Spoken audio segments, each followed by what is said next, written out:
Okay.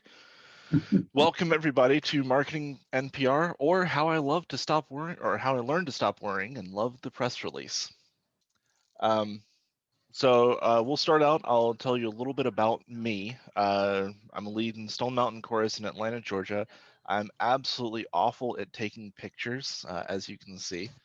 I can smile on stage, but I cannot smile for the camera for some reason. I've formerly served as marketing PR VP for Stone Mountain Chorus and also the marketing chair for Atlanta Harmony Celebration, my wife's chorus. She actually succeeded me in that role and has done some fantastic things with that chorus. This is my, I believe, third year on the board, but as I stated earlier, time is irrelevant. And this is my second year as a VP of Marketing and PR, succeeding James Donaldson. So, big shoes to fill, both figuratively and literally. But we're gonna get to it. So brief.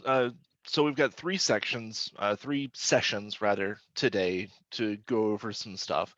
So the first one is, what do we do? Who are we as marketing and PR VPs? What's our job? What's expected of us? And should we have that third donut? And the answer is always yes. Teamwork makes the dream work is going to be our second session, where we talk about building a team. Marketing is a huge job and a huge responsibility. It's helpful to have people that you can that can help you with the various things that go on in your responsibilities and roles.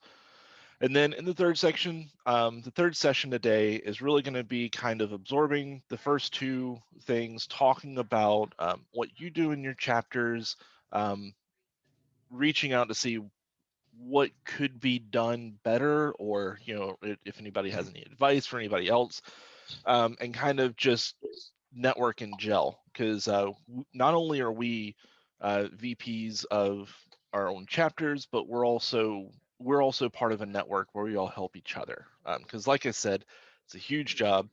Just one person doing it is really, really difficult. So what are we responsible for?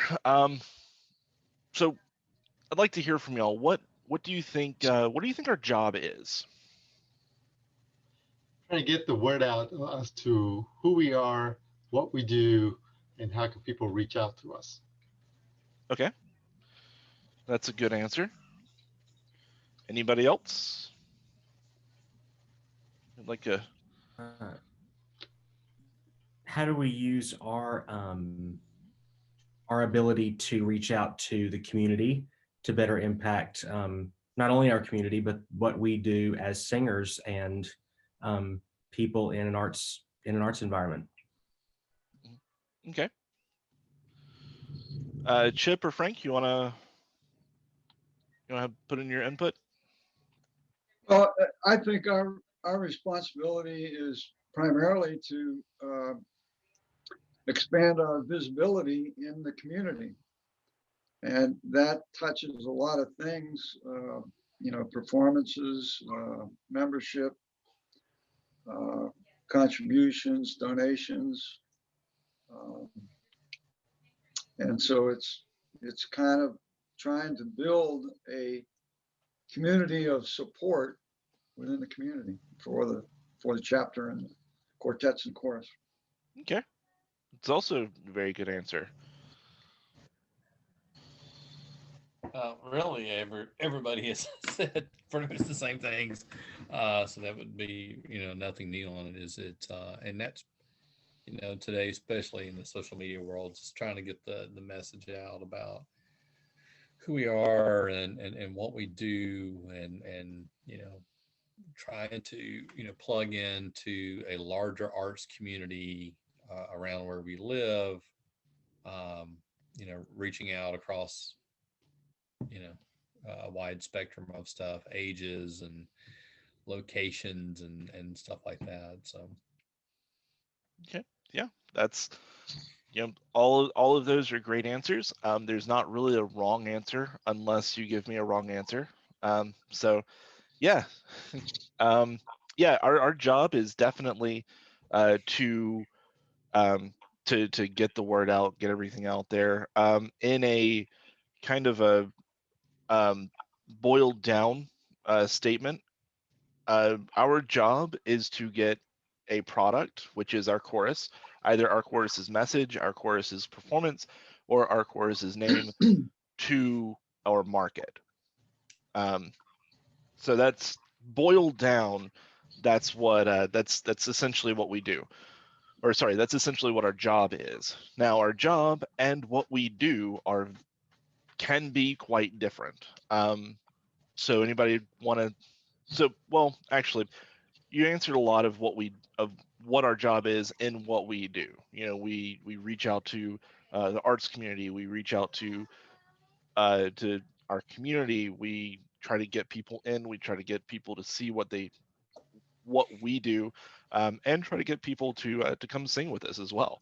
You know, it's not just for us to show off, look what we can do, but also, you know, show how how we need the community to support us. So that's essentially what we do, and with that, we are our job is a little bit more amorphous than really any of the other jobs. We have a job description, of course, but our job is really the mesh where we not only get the word out, but we also facilitate other VPs in their messaging. So, yeah, if I can chime in just a second. Yeah. The marketing PR VP, marketing PR touches every aspect of the chapter's operation. Every absolutely, single one. 100%. Which is a fantastic segue into why are we everywhere? Like, what can we bring to membership? New Anybody members. Okay. But like specifically, not just in their goals, but what specifically can we do with membership? How specifically can we help membership?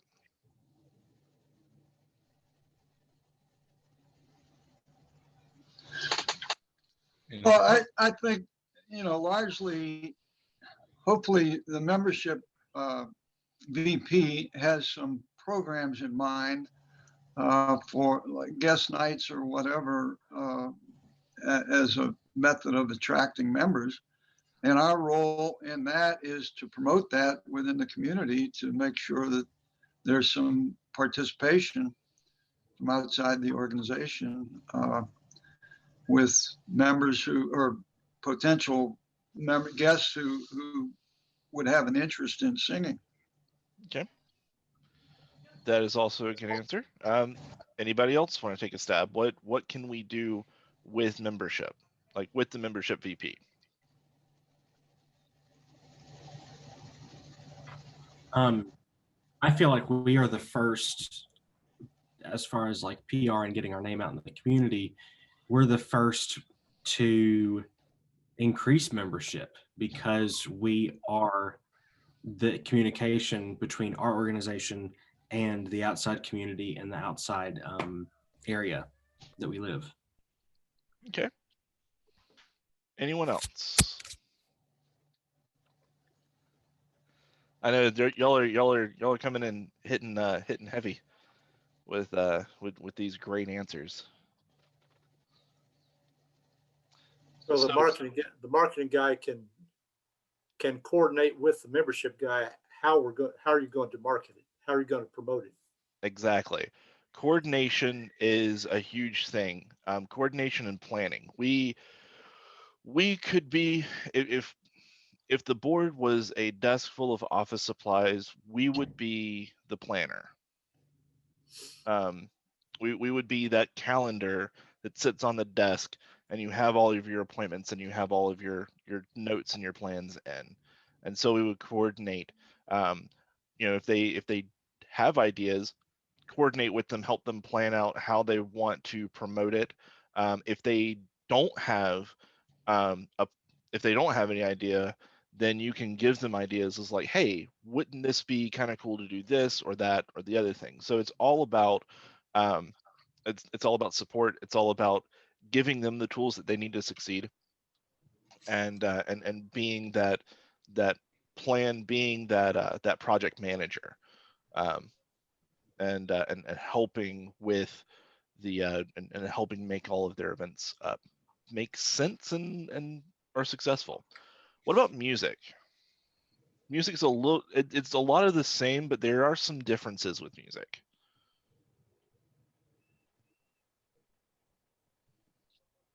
What sort of differences are you talking about?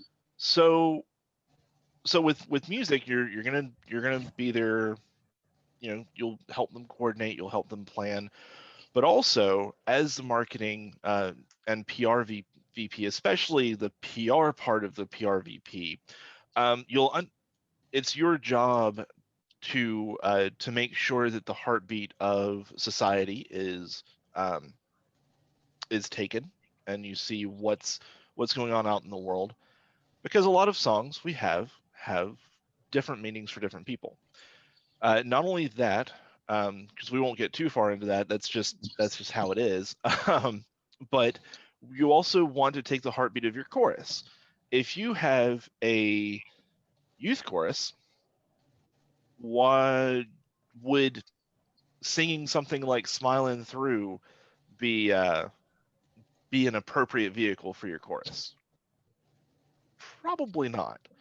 Um, because you've got to take into account the disconnect between the visual of the chorus, the brand of the chorus, and we'll get into that later in a few minutes.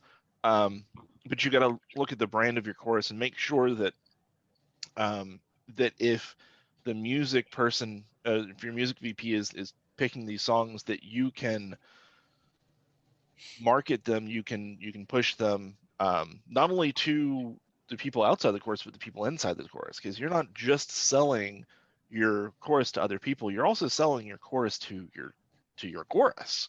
um there we are not just uh we have to look at our chorus as a customer too. And some of the most successful chapters, their marketing VP tends to be one of the big cheerleaders of their chorus, to hype them up. And so it's important to make sure that everybody's on brand, on the same message. And kind of the same with programs.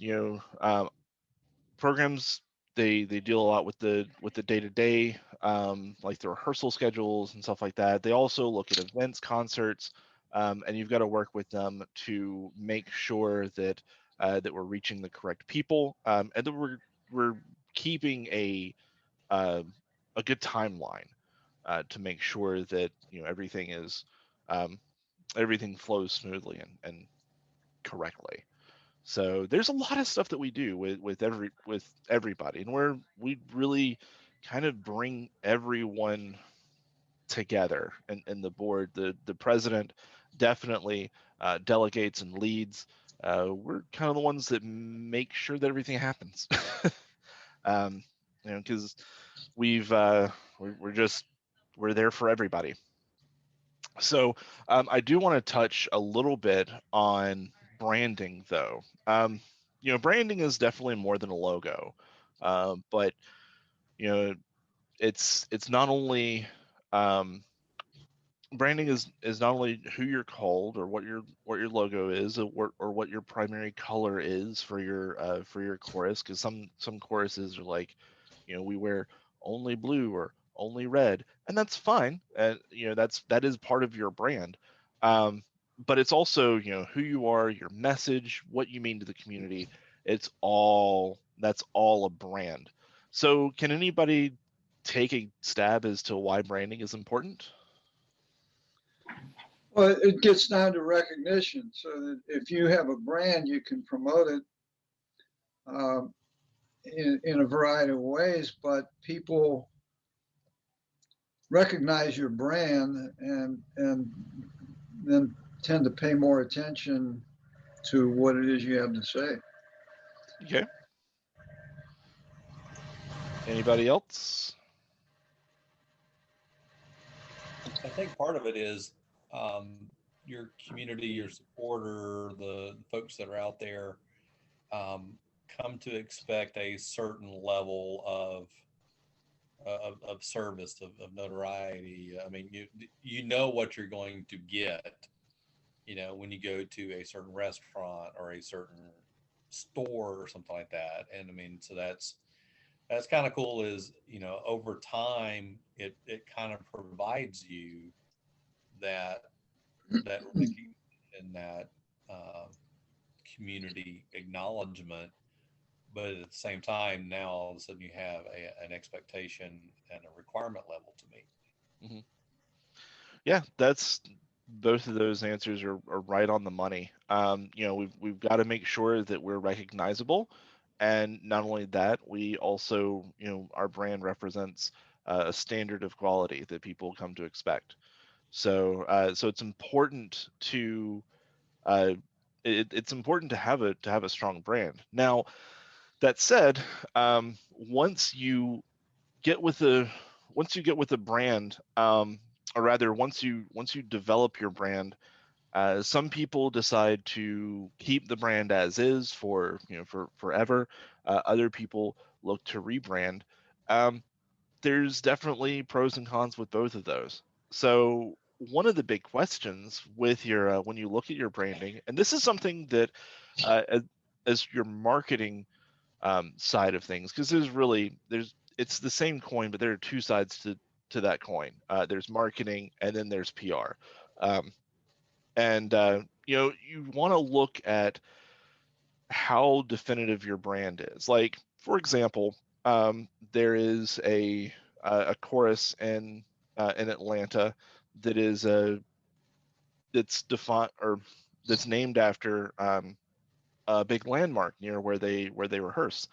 Um, and everyone in Atlanta knows about the big chicken. And so having the big chicken chorus, like, okay, they're from Atlanta, they're in like the west side of Atlanta, probably. But we also know that, that is not only a physical icon, but a cultural icon in Atlanta. Same thing with Stone Mountain Chorus. Stone Mountain is a large landmark in Atlanta or near Atlanta. And now the funny thing is we don't actually rehearse in Stone Mountain. So, but you can from every rehearsal place that we've lived, you could actually see Stone Mountain from it. So, which is kind of cool. So we're on that side, but Stone Mountain is a big landmark. It's an unmoving landmark, um, and for and it's been there for a long time. It's going to continue to be there for a long time because it's a big hunkin' rock. Um, so these two landmarks are great for us for Atlanta because you have that instant connection, that instant bond with the community and culture. Does that work for everybody? It does not. um, you do have sometimes you'll have a connection with an actual town or an actual city, like the nickname of a city, like Music City Chorus or Rocket City Chorus. um, and you've play on the things that are the things that their community is famous for or popular for, that gives you an instant recognition. um, because of that, we don't necessarily need to build our own brand from the ground up. We just need to be cognizant of what's going on in our community, or what can we attach ourselves to that is a highly recognizable landmark or feature. There's some choruses that are a bit more cerebral in their naming and their branding, and that is also perfectly fine. You've got Voices of the South. You've got uh, Garden City, and Garden City is more of that landmark because they're from Augusta. You have you have these kinds of names that that give you a sense of geographical location, but don't necessarily tie you to a specific location, which is which is perfectly fine. Like those are good, strong brands. As long as you keep consistency with your message and your standards. But if you look at if you review your brand, if you review the message that your choruses have sent out, and sometimes something happens where, let's say you have a lot of members, a lot of member turnover, or you have a new director that's taking you into a completely different place. You have you have some choruses that will then change their name, change their brand. I believe um, the most famous of those is Ambassadors of Harmony, I believe. Um, that they were the Davy Crockett chorus, I think. I'll have to. It's I've heard so many stories from so many different choruses, but they changed their name, and they've gone on this hot streak. Um, and they're a fantastic chorus. You also have choruses like Vocal Majority, who they in and of themselves built their brand essentially from the ground up. Um, but they're a gigantic chorus, and they've worked really, really, really hard for a long time to build their brand. So for somebody like that, rebrand necessarily wouldn't be a great thing. But if you've got a small chorus and you're just exploding, and you want to go into a different direction and kind of leave the past behind, that's you can do that with a rebrand. So what would if you decide to do a rebrand, I'm not saying that anybody should, but if that's a possibility or a desire, what would a rebrand look like to you?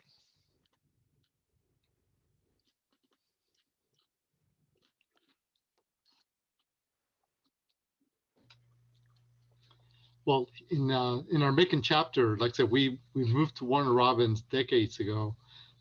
We still call ourselves, well, we were registered as the Macon chapter. So as we've been talking of renaming ourselves, we're trying to figure out what's around here that we can sort of piggyback on or try to make our name more recognizable in the area. And that has been a challenge, I'll be honest. But that's one of the things that we're looking for, which goes along with the branding, I think. Mm-hmm. Absolutely, yeah. Your name, your logo, and all that is definitely, even though that's not all of what branding is, that is definitely a keystone of your brand.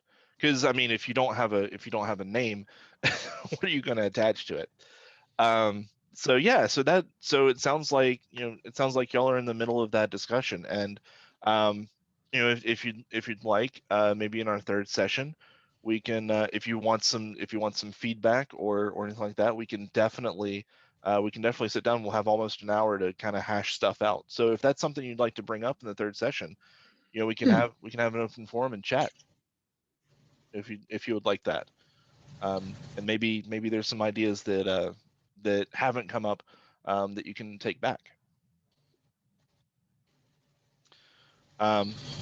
So yeah, so that's really interesting.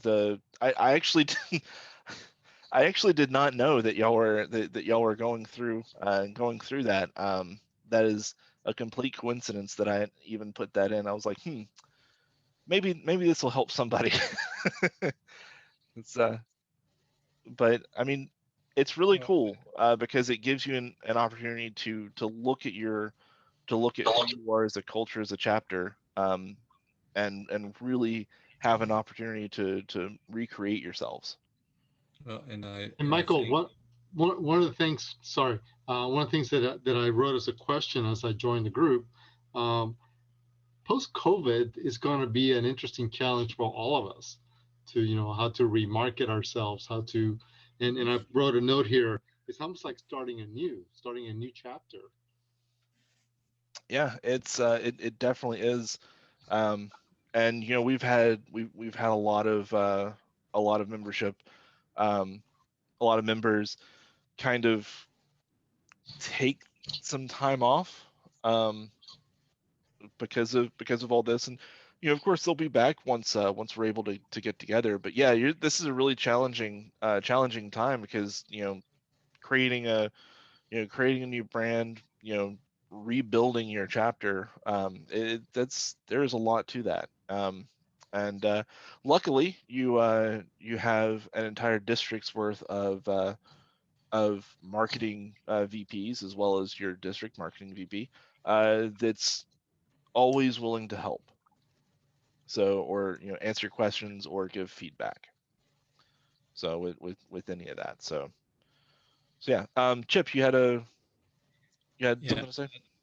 Yeah, I think a lot of this will come up in the third session, but this is, I think, I'm fairly new to this game. From this, I grew up not too far.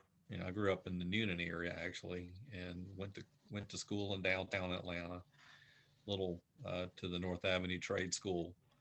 Was is my allegiance. So don't tell me, roll tide or war eagle here. I chose to leave Birmingham and go to Atlanta for college. But you know, uh, I was in the military. I moved around. That's why I'm really late in the game. I should have started barbershop years ago. I didn't realize it was so national and international. As we hop churches and stuff. I think that's what some of the stuff that's happening here. I mean, I know Matt Powell is a newer director. It's been 3 years as he's been the director of the chorus, so that's new part of it. I think honestly, we're trying to get younger. Um, if you look at the chorus, it's a bunch of old white guys. And we're trying to change that in some way. And part of the discussions that we had, through on the board, and I don't know if this is going to come up later, and Mike, I don't know if you're in the position to talk. What is the district going to do? Are we changing names or not? I gave Steve Callahan a few suggestions. I think that might be a rebranding, but I think that's what we're trying to do now, just as a chorus, because y'all have been in the district longer than I have. I know at some point there were a lot more people that did this in this area, and now we have a group of dudes in Birmingham. We got a group of dudes in Tuscaloosa. That I don't think we used to be that way. Nobody's been able to give me a straight answer. I know there's some history. There wasn't a Crimson Pride until recently, but talk about branding. That's pretty simple. Tuscaloosa Crimson makes it easy. That's where we know where it is. So, but I think that's kind of what we're doing here. One of the things that we did at the beginning of this year, of the calendar year, because what was kind of weird was we went to Leadership Academy, started learning some stuff, started to get to know a few people, and then all of a sudden, pandemic. So it's almost like starting all over again. But just that, we kind of came up with the chorus and put it in the front of everybody's binder. Just kind of the chorus expectations for rehearsal. Just trying to come up with some standard.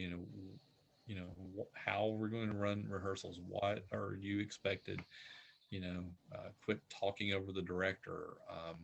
Show up ready to work. Get off your dadgum phone. Stuff like that. Just trying to say, hey, it's a new day here with Matt and what Michael Giddens is doing on the music side, and just trying to create some type of standardization and some level of expectation. Were you in my class last year for the marketing and the membership? Yes, and I was lost. I'll Yeah, be honest. I'm sorry about that. It That's okay. that was that was not it was an almost last minute thing, and yeah, that kind of that was an exciting class. um, Well, and and part of it was fused because of what happened with Paul. I got it was like it's like this. mm, Hey, the the district president had yeah, here well, go the seven bypass. We're like, oh, okay, right. where's the kind of stuff. Yeah, it was definitely an interesting leadership academy last year. But as far as the rebranding of the district, can't really say much. But yeah, I think Four Roses will stay open because of me. Uh, for those that don't know, Four Roses is a bourbon distillery. Uh, and that is another conversation about rebranding. Uh is your chorus's name, is your chorus's identity with something that is still socially acceptable, or does it have, did something in the chorus or around the chorus or even not around the chorus, but with the brand that you had, did something happen that made it negative, that causes you to distance? And I will say that no rebrand has to be reactive. As a matter of fact, no rebrand should be reactive. um, and if there is a call to rebrand, even if the call is reactive, the rebrand is not. The rebrand should be looked as an opportunity to open a new chapter, give your organization a second wind. Um, so that's all I can really say about that. um, and yeah, so there, I'm sure we'll talk more about that later on in the coming weeks and months. Um, but yeah, but no, rebranding is a big deal and should not be taken lightly, but should always be looked at not as a reactive thing, but as an opportunity to grow, opportunity to give your chapter a rebirth, a renaissance, as it were.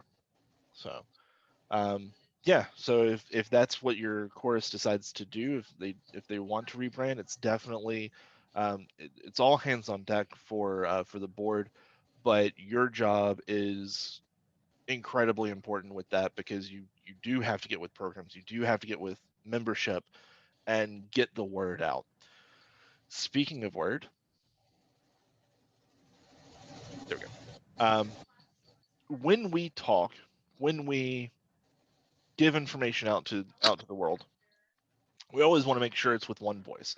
Now, that doesn't necessarily mean that one person has to write everything, but um, if you have people on your team that absolutely cannot keep with the same voice, with the same tone, then it can be written all by one person. Now, one voice isn't just about, like, yeah, we want to show a unified front, um, but actually you are the voice. You and your team are the voice of the chorus. So you always want it to sound like you're speaking as one person, not just as a team or as a group, but as one person.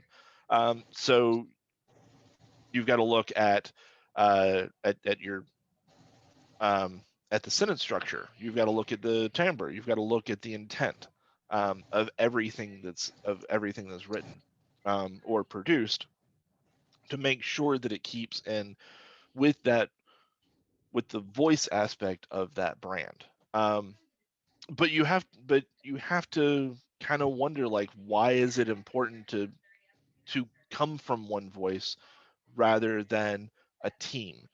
And the thing that I can say the most, the biggest thing about having one voice is you have the ability to be unambiguous when you speak. If you say one thing and then say the same thing but differently, some people view it as you saying two different things. So it can really kind of mess with the message and the communication that you're sending out to people. So it's very, very important to make sure that everything you say is said with the same with the same structure, with the same timbre, with the same intent, to make sure that there aren't any questions or people don't accuse you of things like doublespeak.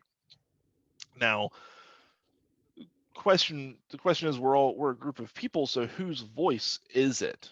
Well, it's not really who, it's what. It's the chorus's voice. So if you move on to a different position, it's still the responsibility of that new person, that new marketing and PR VP, to retain the same voice. So that is a big conversation that you have to have as you transfer responsibilities, because you want to make sure that the voice that you had in 1980 is the same voice that you have in 2021. You want to keep that consistency as well as possible. Some people haven't followed that, and that's fine. This is an opportunity to start. Because you get in a lot less. There's a lot less confusion when you're able to do that. And when you talk about having one voice and you have multiple members on a team, everybody says something a little bit different. The best way to make sure that that voice is the one voice is you have as the marketing PR VP. If anybody writes something, at least for the first little bit, make sure you go over whatever statement's been written to make sure that it matches that voice, because more often than not, the voice starts with you. Like you're gonna write or release in the same voice that you would. So you want to make sure that everything's written the way you would write it. That makes it easier for after a while when people do more things on social media and press releases and stuff like that. They're more comfortable writing in a specific format. So that's really how you keep that voice, and it's all about communication and making sure that when you critique somebody or you send it back for revisions, make sure you're positive about it. Make sure you work, because you're working with people. People are not working for you, and you're also not working for anybody. You are a part of a team, and so a lot of that is to make sure you keep an open communication and you're building each other up when things have to be updated or revised. And that's a little kind of an amoebic concept of keeping one voice. Different different processes work for different people, so it's good to, if something isn't working, then obviously change it. And don't get too caught up in who did what. It just, if it's not working, it needs to be changed, so change it. And if something's working, hold on to it, and that will help solidify consistency, not only throughout this year or throughout multiple individuals on one team, but it'll also keep consistency year in and year out, which is also very important when building your brand. So, speaking of, we're gonna talk about these just for a couple of minutes. The press release is a very important tool for PR. It gives you, speaking of one voice, press releases, you can build a template.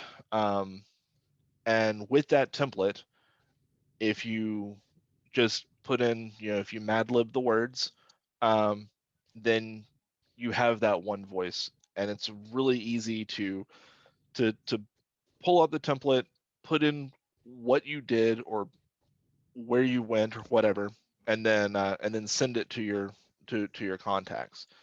So that's why you should love press releases, because it makes your job easier, makes your job faster when it comes to getting information out. As far as how many you should have, Um, you should really have specific ones for specific events. So, for example, Sound of Tennessee would have a press release regarding anything they do on the international stage, but everybody would have like a fall show press release, a spring show press release. If you do one of those things, if you do singing Valentine's, have them specific, because then you can use those for many years and just change the dates and then send them out. And those would go to your local newspaper, your arts and culture, arts and humanities writers. Um, if there are any musical bloggers in your region, you can send it to them as well. Basically, send it out to as many people as that'll print it for free. If you want to pay to have it printed, you certainly can. The efficacy of paying for printed press releases is the jury's still out on that. So, but getting the word out, the more word you get out, the more effective it'll be. So you have you have the scale of pay versus effort. So if you pay more and you put little effort in, it'll be about the same amount as if you put a lot of effort in and little to no pay. So it works itself out. So you just have to think about what you want to do, what kind of funds your chorus has, and if it's the right message that you want to send out. Hey, Michael. Yeah. Yes, Luis from Macon. One of the things that we do, we joined the local Chamber of Commerce's and we have 3 in the area, and we joined the 2 largest one, and we do that every year. And as a member, then we can hit their server list of all their members. Right. Yeah. No, that's fantastic. That is a great way to build a network, which is part of marketing. So marketing is all the activities involved in getting a product to the final consumer. That's just the generic definition of marketing. It works just as well for us as it does Coca-Cola. Everything applies. So you thinking about how to create a network, how to reach people. Joining the Chamber of Commerce is fantastic. That is definitely a huge thing. Going to community websites and getting meeting and getting to know your arts and culture department in your community if they have one. Going to different festivals and meeting the festival, meeting with the festival coordinators.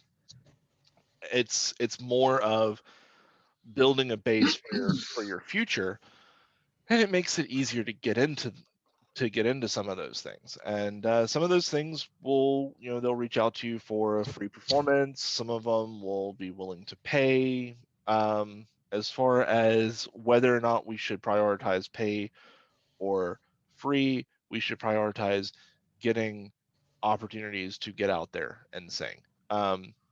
You will have people in your chorus that are like, well, if we're not getting paid for all these events, then why are we doing all of them?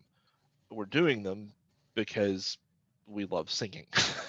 Like if you're in it to get your chorus paid, that's just simply the wrong way to go about it. Your job, just like any other chorus member's job, is to get the word out. And with that, who do we need to reach? Pretty much anybody and everybody that'll sing with us, or that'll watch us, or that will not throw things at us. Like, is Stone Mountain part of a Chamber of Commerce? We are not. That's we were at our inception, but over the years we've dropped our membership And that's something we need to think about. I think that was very helpful at our beginning. Mm-hmm. And that's something I think that's a good idea. Yeah, it's absolutely a fantastic idea. Another good thing to do if there are choruses in your area, meet up with them. Like do joint things together, joint rehearsals, joint board meetings, if you can. Um, if there are opportunities for shows, then doing one or two a year where the choruses can get together and sing together and get to know each other. That's and help promote each other. That's a big thing too. We're not just our job isn't just to promote our choruses, but our job is to promote Barbershop. Because the more it's more fun when you sing with more people, to be honest. Now that said, I do love my small choruses. They're awesome, but it's also fun to sing in big choruses and know a lot of people, because more people bring more things to the table that can help your chorus grow, and perform and do stuff, and you'll get to do fun things like Stone Mountain back in the 90s got to go to the UK. That's and they sang in a parade, uh, and it's crazy. So and it's a lot of fun to get out there and do stuff. So definitely get with your other courses in your area. Even if they're not BHS courses, if you've got community courses, definitely reach out to them and do stuff with them, feature them. We had Atlanta Harmony Celebration on a couple of our shows. We actually had the Atlanta Harmony Celebration in our at our district contest one year. But we are leaving. Nope. Okay. So we've got 1 minute in our got 1 minute left, or a little bit less than 1 minute left. So yeah, so definitely get out there with with churches, with other choruses. If your chorus enjoys singing gospel music, which I really enjoy singing gospel music, not gonna lie. Hook up with a church and see if you can sing some music at one of their services, because you never know. There might be people that want to join that chorus. There might be people that want to hire your chorus to come sing somewhere. Yeah, it's great. So we're gonna take a break. We're gonna head back, and then in 10 minutes we'll come back and talk about team building. Thank you. Okay, so um, as I said in our last session, this job is a big job, and as we've talked more about it, you can probably see why it is such a big job. So, more important than anything, you need a good team to work with you. If that's one person, two people, three people, however large or small your chapter is, um, it's still very important to have somebody that you can work with, at least one other person that you can work with. So let's talk about some of the bigger main roles um, that you can see being a part of your team. So first off is your PR manager. They're responsible for sending your press releases, reporting stuff back to you, preparing your statements. They're really your right hand person, because it's so much easier to do your job as marketing PRVP if you have somebody to help you with the PR part, because gigantic that is a gigantic part of your job. So having somebody that's responsible for sending the stuff out and that can just report back to you, and you work with them as a team, um, can help you reach a lot more people, because you have somebody concentrating on one thing, you're concentrating on the marketing and networking side. It just kind of works really well And it's really not much else that can be said about your PR manager. They're they're your right hand man or woman, um, and yeah, so we'll we'll move on from there. And so a little bit also very important in today's world is a social media manager. Having somebody apart from your PR manager, because your PR manager is going to be dealing with a lot of people that your chorus talks to outside anyway.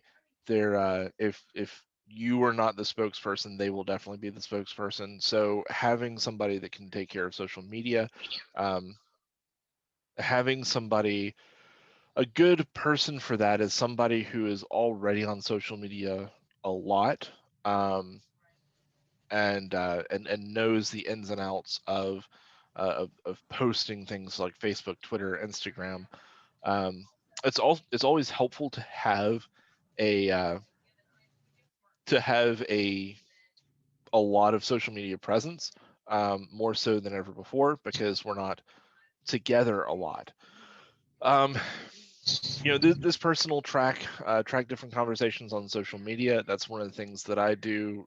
You'll always see me pop up on the big barbershop communities like Let's Talk Shop, Barbershop Enthusiasts, Barbershop Harmony, stuff like that. I'm always on those, looking at what people are talking about. The feelings of the community. Um, one of the things that's kind of a fun story is, well, not really a fun story, but a couple of years ago um, when I first started on the board, and James was the marketing and PR VP. um, Throughout the meeting, his his phone would go off, and he'd be looking at his phone. He was actually tracking some conversations about the Dixie District while we were in our meeting, and he was able to kind of get on top of some of the conversations that were happening. And it was interesting to see. So you want to have somebody that can really do that. You don't want somebody that can really do that, but also says a lot of stuff. If you've got somebody who's a representative of your organization, um, it's best to make sure that they're aware that the voice that they speak with, in a lot of cases, represents your chapter, um, and any other organization that you're responsible for as a social media manager. There are also tools. I won't speak too much on that because that can get kind of touchy, but there are a lot of tools that you can use to make sure that you're reaching the most people. There are uh, there's multi-platform software where you can say you can put out one message and send it to multiple platforms at once. A lot of them have been consolidated, like Facebook and Instagram. They're owned, Instagram is owned by Facebook now. So whatever you put on Facebook, you can send to your Instagram feed as well. Now, why do you think having all of these platforms is important, especially here in the era of COVID? Why do you think they're important to have and maintain? I mean, it's how many people are communicating, period, these days. I mean, it's just incredible. Um, yeah, it's just a mean of communication. Yeah, absolutely. And one of the things that is a plus for somebody who is your social media manager is somebody that can edit videos. Um, One of the things that I've seen come out of choruses and quartets that I've really liked are like virtual chorus tag sessions, because tags don't really get hit a lot by like trademark and copyright hits, so they're fun. They're just a few seconds long, and people get to actually see what you're doing and hear what you're doing. And so having somebody with that kind of a skill set is fantastic. It's not a necessity, but it's definitely a plus. Maybe two pluses. Um, Rarely a third plus, but definitely two pluses. Um, so having somebody with a strong mind of being able to track analytics and see what's trending and how to get into that trend, and reach a bunch of people. This is also where money kind of comes into play. You can boost posts, and tweets and promote tweets and whatnot. And it is helpful because you can always geolocate your target market. So if you've got a spring show coming up, you can put in you can set an event and then have it be promoted to pretty much everybody in 20-mile radius of where the event's going to be taking place. And you can even drill down too to, like, if you know that this age bracket, this demographic, appreciates this music more, then you can heavily target that. That's where a lot of your focused marketing comes into play. So it's a really good idea to have somebody who's comfortable in that space to work with you on that. Mike, are you using that a lot at Stone Mountain? Not as much because we don't really have much to talk about. But we did record a virtual chorus tag, and as soon as the mastering of that audio is done, they're going to send it to me, and I'm going to put it to a video, and we're going to release that at some point whenever the audio mastery comes back, and I can. It seems to me that social media to me is like a double-edged sword. It seems like you have to invest a lot of time responding, to posts, and I'm not convinced that you get much of a return in terms of membership or ticket sales, the things you're trying to do. Mm-hmm. I mean, on one hand, I see this great opportunity, but on the other hand, I see a lot of time invested and questionable results. That's definitely a fair assumption, or a fair, not a assumption, but a fair observation.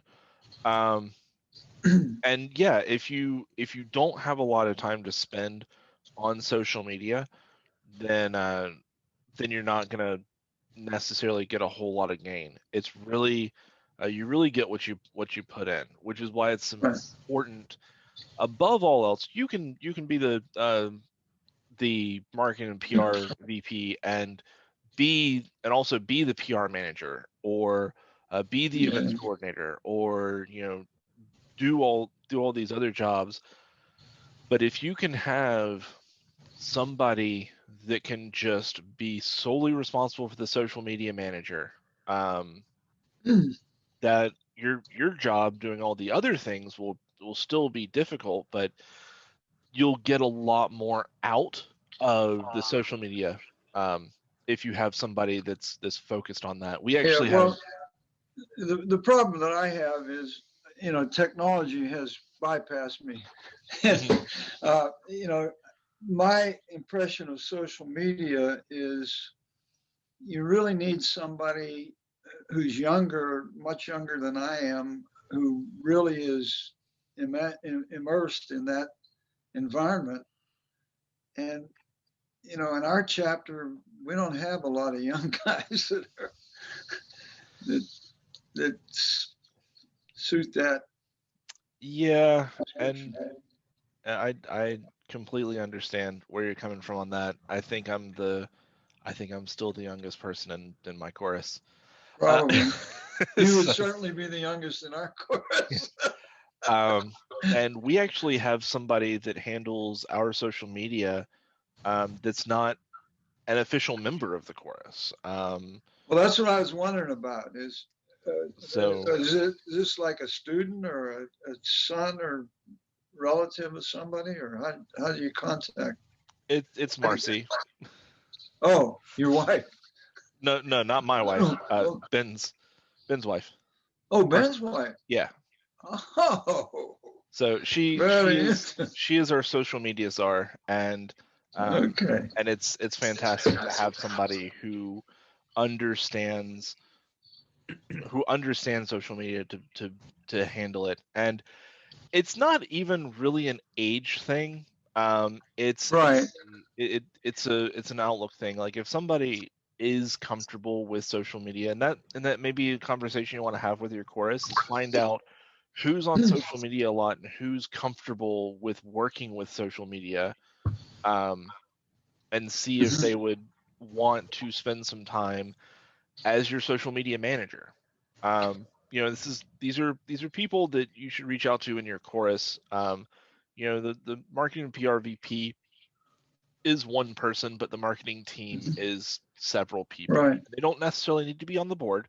They just need to have the desire to help out the chorus. And even with the social media manager, if you've got somebody who's interested, there are YouTube videos upon YouTube videos upon YouTube videos as to how Right. to effectively market to a demographic, to a target market, using Right. using social media. So there are definitely resources that can be had, and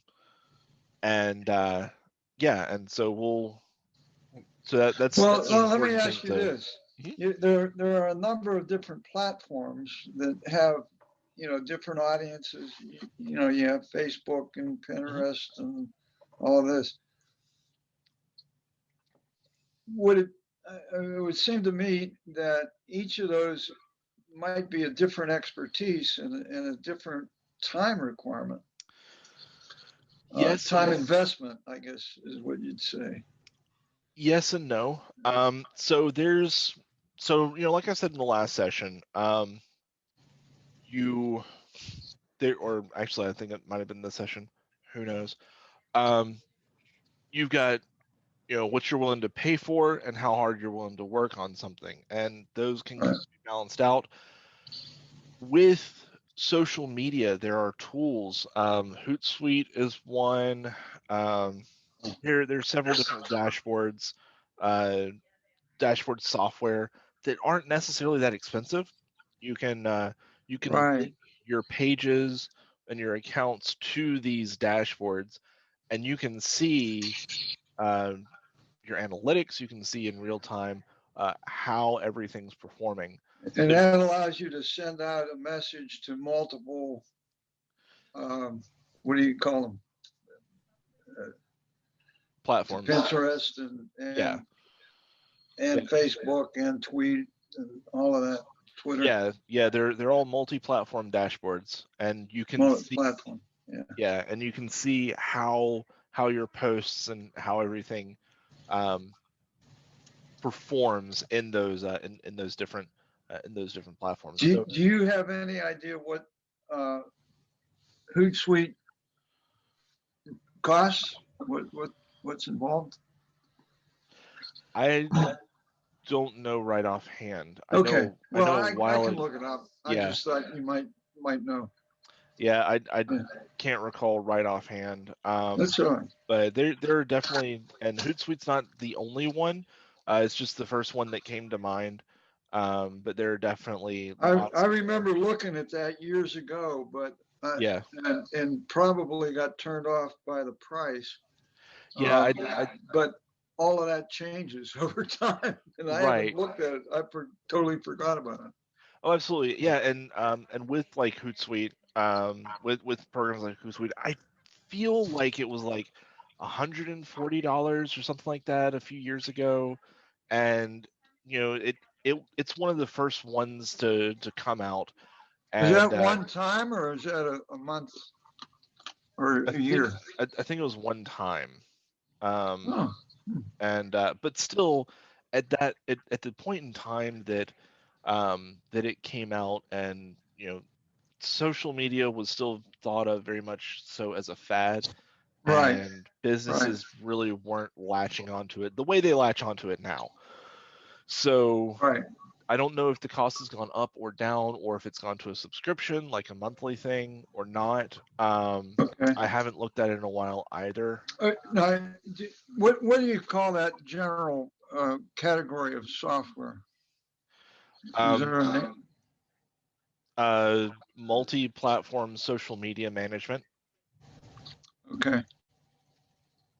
And yeah, so but now now that we're that we're so driven by analytics and algorithms, it's they've become a lot more important. So Yeah. yeah, so having those is definitely a good thing. Okay. So we can. Yeah, Chris. I don't know if this is like jumping into the next session or Sure. others.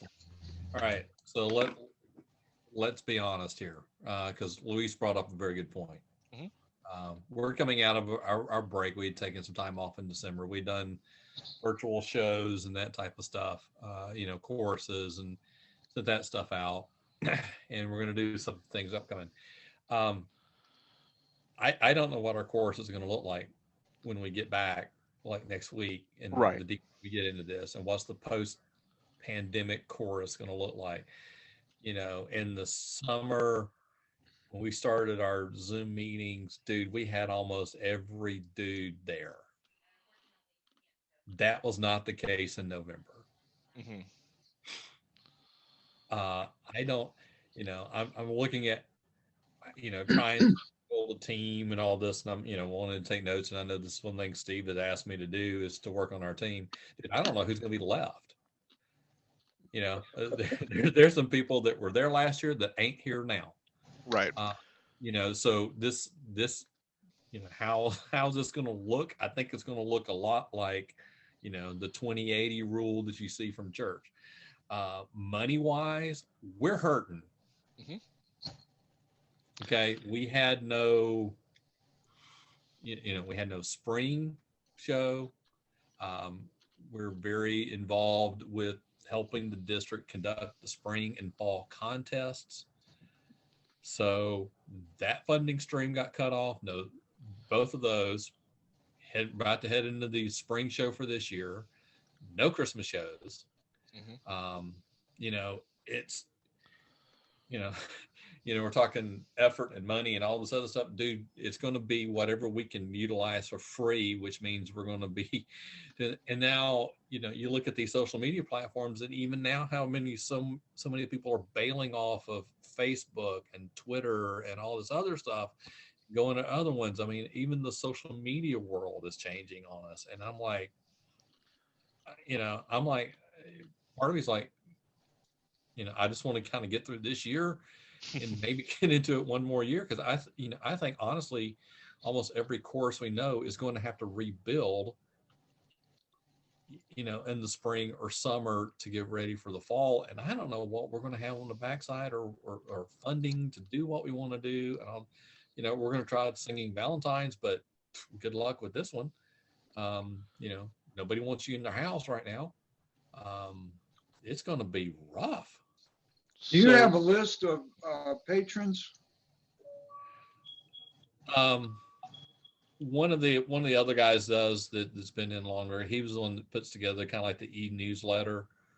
So we've got a list of the patrons and that type of stuff and all their emails. Do you have any idea how many are on it? 990-ish. The little email, and we've and Dennis has been, that's quietly, I think, been one of the good things from it is, we've been meeting, do the show. Dennis still put together a newsletter. It got shorter and shorter, but in the pandemic, he's been able Well, to sort out stuff. So one of the things we did last year, we brought in 2020, we brought in over $10,000 in donations. And that's been, very helpful to us. One of the things we did, the Harmony Foundation International made an offer to write a letter.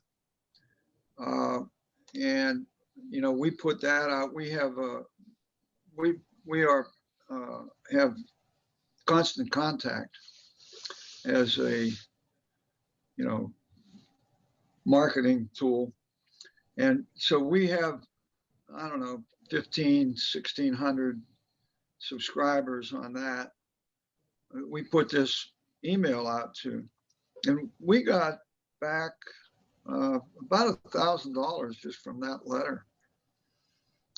Much of the, that 10,000 came from our members. Like I think probably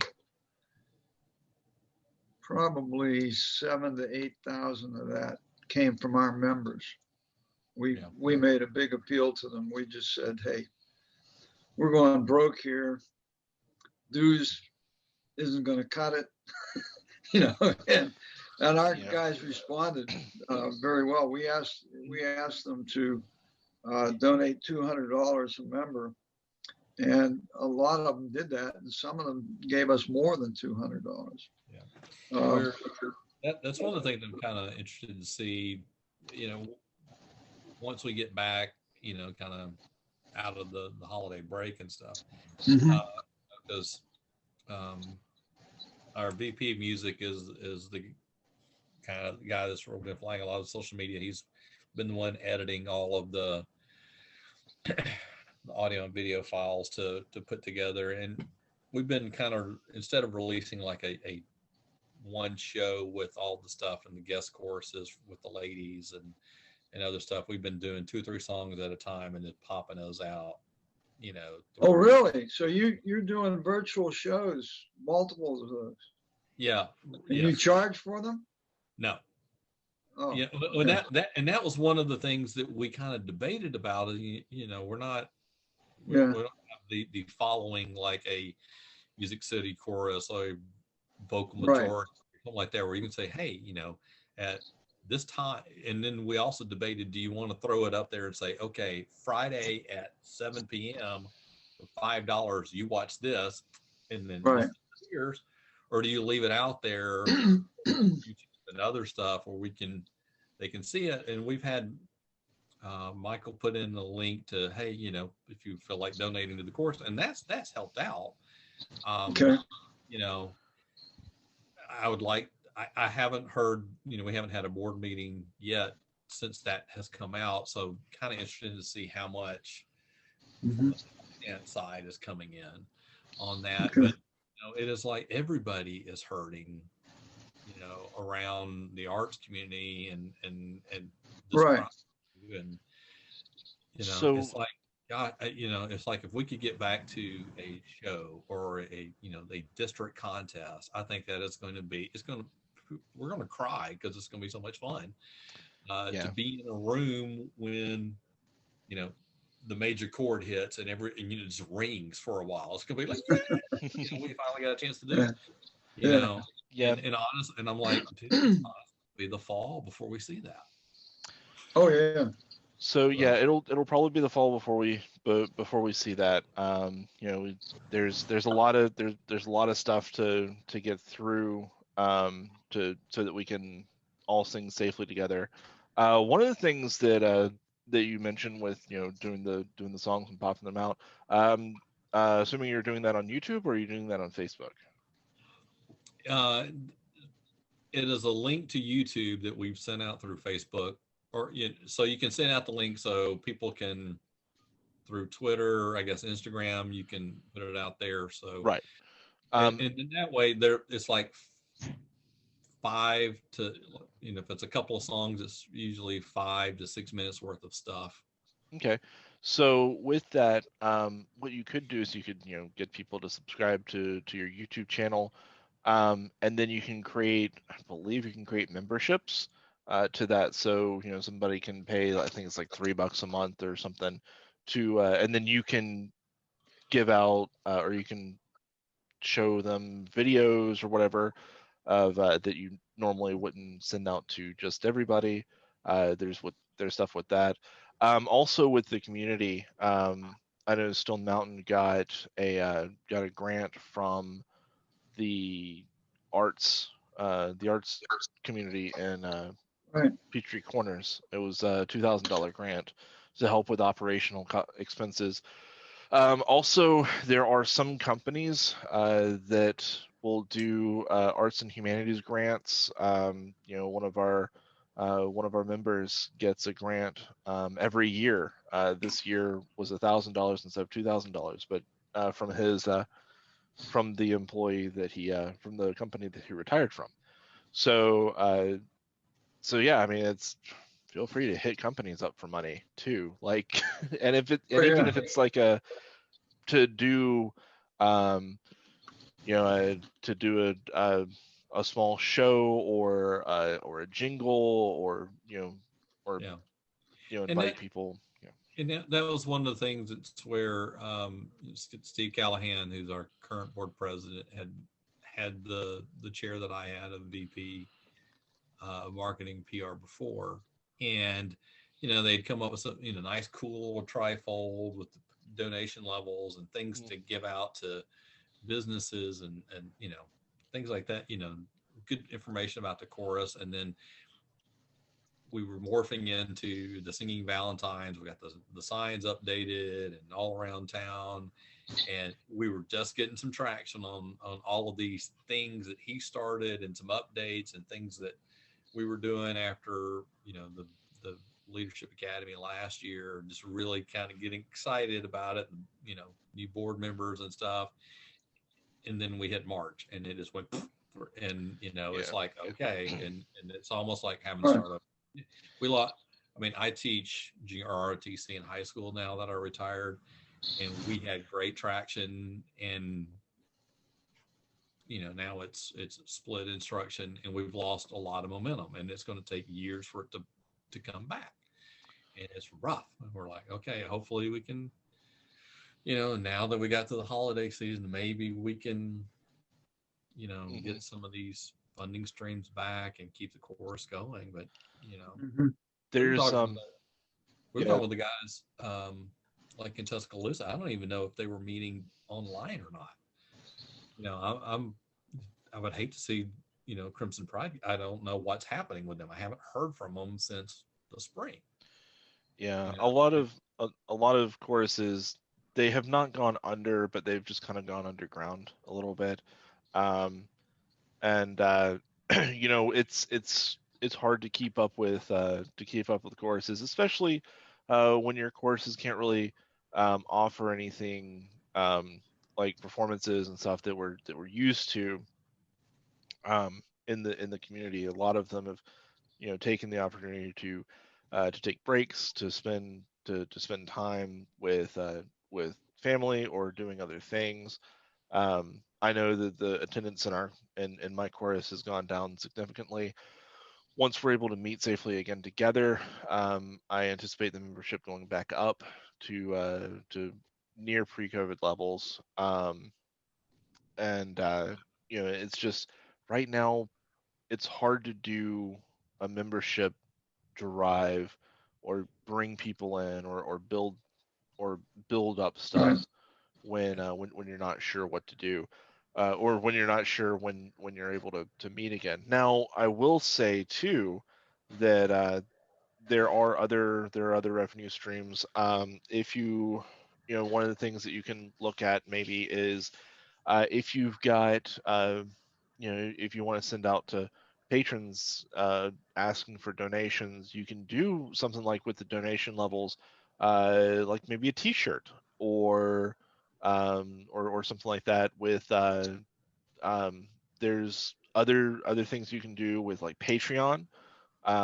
You can do like private, or you can do, well, not private, but like unlisted videos on YouTube that are are like, or I think you can host them in Patreon too now, of like tag singing sessions, like learn a tag a month, for for your patrons that want to consume your product, but can't go to a show right now. So there are things you can do, and a lot of those are like monthly subscriptions. You could do like a monthly subscription of like, I don't know, $10 a month, or $5 or $10 a month, and then and one of those tiers can be like, you have an entitlement of X amount of tickets for the spring show and fall show. And then also with those other, with those, you also get like a tag, teach it or learn a tag a month.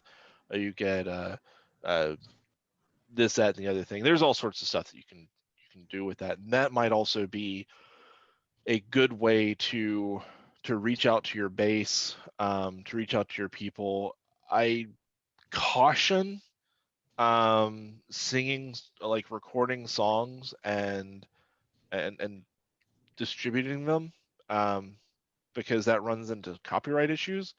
And if you're running into and copyright issues can get kind of expensive after a while, especially if you try, because you're buying music, and you're buying the performance rights to the music. However, you can't pre-record it and send it under that performance license. You have to have a mechanical license for that.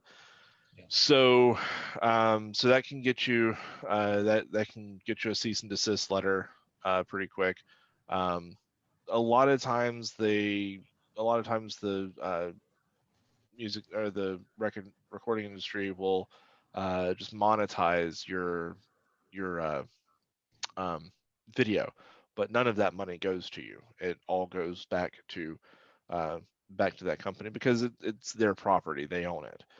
So so with that, I'm not really, I can't really say, go forth and distribute full songs and all. But if you were to do it privately, hosted privately, um, I can't say that you should do that, but I know of some courses who have done it.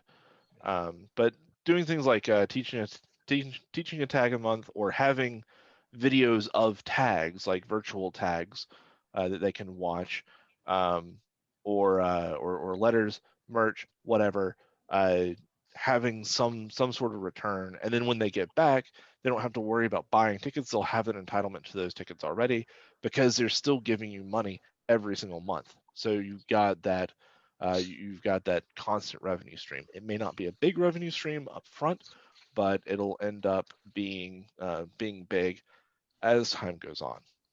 Yeah. So there are definitely ways to do it. We all feel your pain. COVID.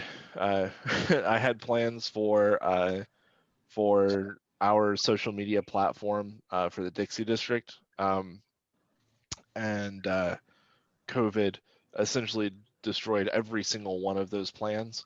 So yeah, it's been difficult to reach out and get people involved.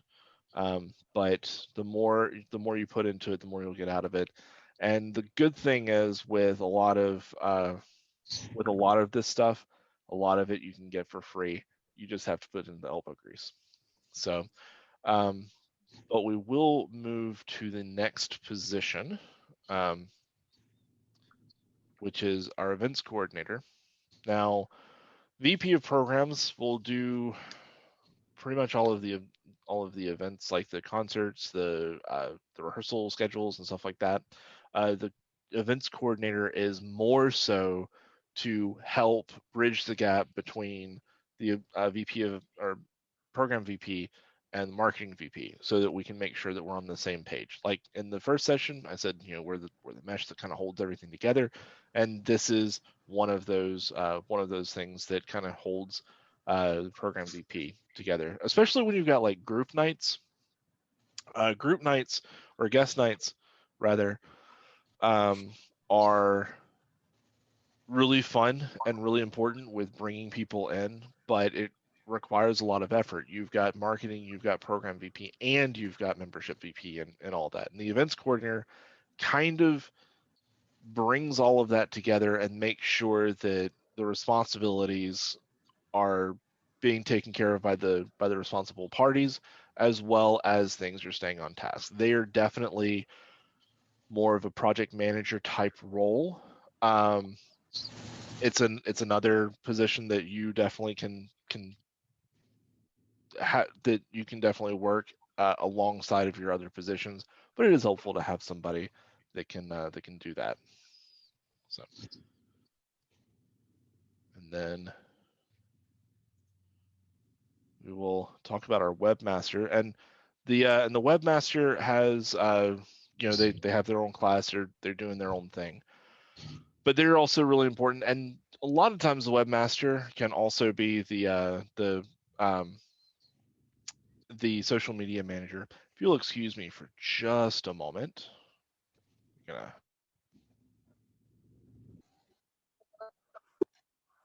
All right. So yeah, so the webmaster, the webmaster position is again pretty straightforward. They build and maintain your chapter's website.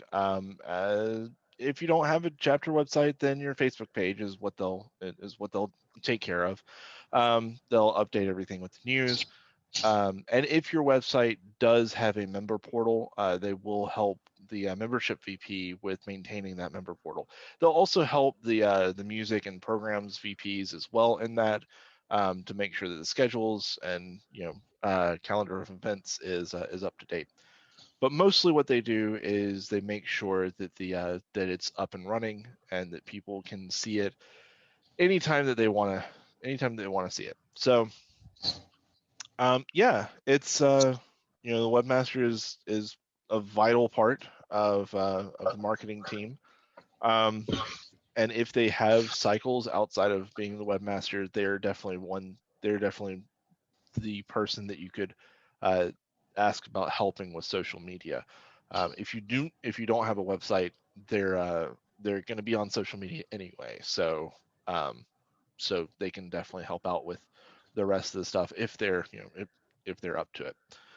Hey, Mike, you mentioned a little earlier YouTube memberships. Yes. Can you tell me a little bit more about that? Is that something we were talking about? Something like I think it was in a conversation that had to do with singing Valentines. Yes. And the question came up, well, if we video a quartet doing a singing Valentine, is there a way that we can use YouTube and charge for it? And so that and we were saying, well, you probably can't do that just on a video that's on YouTube, because people could go out there and see it, So without charging. Yeah. There are 3 different types of videos on YouTube. There are the public videos, which people can just go out and search for. There are private videos, which only you and people you assign can see it. And then there are unlisted videos. And unlisted videos they're on YouTube, and if you have the direct link, you can see it. You don't have. So if you did something like that, if you wanted to do a singing Valentine like that, you would send them a either an embedded link in an email that it has that unlisted video, or you would send them the link to view it at their leisure. So again, that kind of plays into a lot of the whole copyright stuff. So that's all, but the singing Valentine stuff is all public domain. It should be, yeah. I mean, most of it, not all of it, but yeah. Well, the songs themselves, as long as you're not getting like a super modern one, but like "Heart of My Heart," "Let Me Hold You, Sweetheart," those 2 songs are in the public domain. Right. However, the arrangement may not be. So it all depends. Well, the arrangement would be through the society, though, if it's not public. If you're talking about the standard arrangement through the public, or sorry, through like the polecats, Yeah. I believe this is. I don't know if the society has made those arrangements public domain. They may have. But if you go with another arranger, let's say you have, I don't know, Well, yeah. Phoenix Then you'd arrange have it. to get permission and pay him, and Right. yeah, I understand all that. Yeah. Right. So that's the only really gray area. But if you've got a song that's public domain and the arrangement is public domain, then Yeah. in Okay. that case you can go forth and Yeah. Okay. yeah. Very good. So we've got a few minutes for any discussions about these specific things, about the roles and responsibilities and of the marketing team. Question, and I don't know if it's necessarily team related, but something that was talked about last year, I want to say in one of our sessions, was the possibility of there was a provider that a lot of folks were looking at possibly migrating to away from Groupanizer because it was cheap. Yes. So that's more in the website part of it, but there are a couple of companies that have website hosting kind of like Groupanizer, except in many cases better. One of them is Harmony Site. Now we get so the district website is built off of Harmony Site, and Is it SIGHT or SITE? SITE. So because we just had to like renew like our membership or license for Groupanizer, and yeah, I remember might have been you or somebody else when we were in Chattanooga saying, hey, we got the stuff and it maybe actually be cheaper. yes, has more storage. in a lot of cases, Harmony Site is cheaper than Groupanizer, has more storage, has better support, and performs better. There's also another one called Choir Genius. I don't know much about that one. However, if you go back in a couple of days, once I get these videos to David to put on the website, he will have a there is a web building or website building class, so you can watch that. And he has a couple of guest speakers, Mark from Harmony Site and Jennifer from Choir Genius, and they both talk about their products and everything. It's about even split. About half of the district uses Harmony Site, half the district uses Choir Genius. A couple of choruses here and there still use Groupanizer, but we always recommend to branch out and see what else might work for you. I love Harmony Site. Stone Mountain's website is built through Harmony Site as well, and so it's big chicken. Yeah, it's fantastic. Yeah, because it sounded like there was some discussion about it, but then, and I know we said, oh, we'll let you know how this turns out, and then March hit, and then we never saw anybody else again, for the rest of it, because I know we were like, oh, we'll talk about it at the spring show. It's like, well, dude, there's no spring show now, Yeah. So, we lost a lot of that follow up coming out from the academy in last January. Yeah, there was a bit of there was a bit of a breakdown in communication due to COVID and other events that kind of were around that time that captured the undivided attention of me especially, but also several other members of the board. And then one of the things I had put in the feedback from last year, but is there a way to and since you and your wife are like flying the Zoom stuff, to be able to maybe find out who who are our colleagues in the other courses and maybe their email or a mobile number or something? Yes. Yeah. Once, so in January, my plan was, of course, everybody has all these great plans, and none of it came to pass. My plan was to actually build out our Slack community. We have Slack for the Dixie district, and my plan was to get everybody in all of the different board positions into Slack rooms so that people can talk. But yes, I am going to get I'm going to ask our secretary to get us get me a list of all of the marketing Be VPs great.